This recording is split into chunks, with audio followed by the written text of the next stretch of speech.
Hello viewers, నేను మీకు ఇవాళ కస్టమర్కి కన్జ్యూమర్కి డిఫరెన్స్ చెప్తాను. గూగుల్లో ఫస్ట్ లింక్ చూస్తే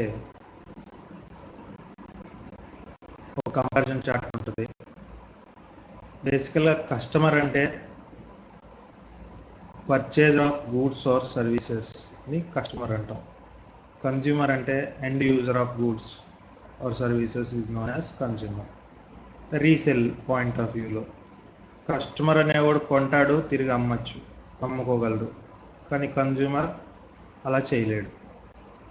పర్చేజ్ ఆఫ్ గూడ్స్, కస్టమర్ అనిపించుకోవాలంటే ఖచ్చితంగా గూడ్ని పర్చేస్ చేసి ఉండాలి. కన్జ్యూమర్ అనిపించుకోవాలంటే అక్కర్లేదు. పర్పస్, కస్టమర్ వాడుకోవడానికి చేయొచ్చు, మళ్ళీ దాన్ని తిరిగి అమ్మడానికి చేయొచ్చు. కానీ కన్జ్యూమర్ అనేవాడు కేవలం వాడుకోవడానికి మాత్రమే చేయాలి.